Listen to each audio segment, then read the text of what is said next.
Good afternoon, dear student, and welcome to online class. Dear student, your lesson democratic rights is in process. Today, I am going to teach the judiciary. Means न्यायिक व्यवस्था. Let us return one final time on the story of official memorandum that we started with. The time lets us now recall the story. But imagine how different the story could have been. Remember, the story came to satisfaction because the Supreme Court gave a verdict that was accepted by everyone. Imagine what would you have happened in the following situation. एक office द्वारा घोषणा पत्र दिया गया था जिसमें उस घोषणा पत्र पे जिसको भी मिला था उन्होंने उस पर विचार नहीं किया. फिर उन्हें सुप्रीम कोर्ट से एक ऑर्डर मिलता है. If there was a nothing like a Supreme Court in the country, even if there was a Supreme Court, if that the power to judge action of the government, even it had the power, it no one trusted the Supreme Court to give fair verdict. Even it gave the judgment if those to appeal against the government order did not expect the judgment. मतलब इसमें judiciary की power बताई गई है, supreme court की power बताई गई है. अगर किसी भी तरह का आपको न्यायिक व्यवस्था नहीं मिलता है तो आप अपने न्याय के लिए सुप्रीम कोर्ट में जा सकते हैं, या गवर्नमेंट के ख़िलाफ़ हो, या किसी पर्सन के ख़िलाफ़ हो, या आपके खुद के ख़िलाफ़ हो, तो आप गवर्नमेंट सुप्रीम कोर्ट में जाकर अपील कर सकते हैं. This is why age independent and powerful judicially consider essential and democratic all the courts in different level in the country of put together are called the judiciary. करा judiciary जो भी है, चाहे देश के किसी भी स्टेट में हो, सभी के पास एक लेवल का पावर होता है. The Indian judiciary consists supreme court for the entire nation, high courts in the state, district courts and the courts और local level. India has integrated judiciary. It means the supreme courts control the judicial administration in the country. It is decision and being all the wards and country can take any dispute. मतलब किसी भी समस्या का समाधान supreme court में होता है, क्योंकि सुप्रीम कोर्ट के अलावा बहुत सारे न्यायिक व्यवस्था आपके स्टेट में भी है. इसके साथ साथ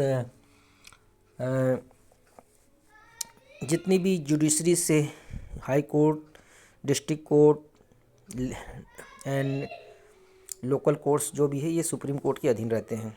और इसके बहुत सारे पावर्स डिस्ट्रीब्यूट किए गए हैं between citizen of the country, between citizen and government, between two और more state of government and between government of the union and the state level.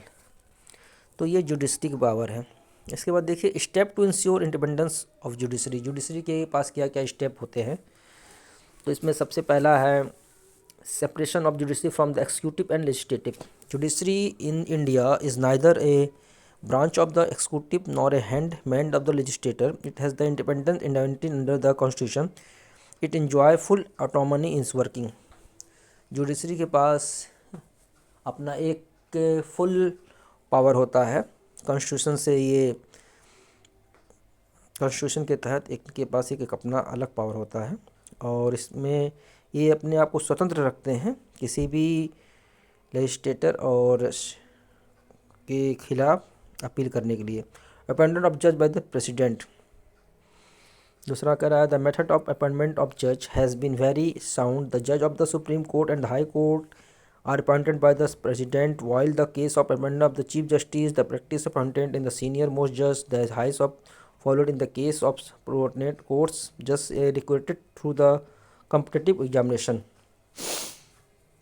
तो बहुत सारे जो पोस्ट होते हैं ये सुप्रीम कोर्ट के जज के द्वारा अपॉइंटमेंट की जाते हैं. High qualification. The constitution prescribes the high qualification for the जज.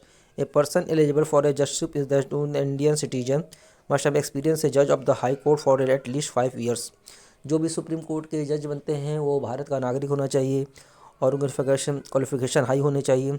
एक्सपीरियंस जो है हाई कोर्ट में 5 साल के होने चाहिए. At the 10 years high court for the list of 10 years be a dismiss just the jurist. The only person with high qualification and experience are appointment in the judge of courts. फिर long tenure. जज of supreme court remain the official they can the age of 65 years. Supreme court के जो जज होते हैं 65 वर्ष तक अपने कार्यकाल में रह सकते हैं. 65 साल के बाद ही उनकी रिटायरमेंट होती है.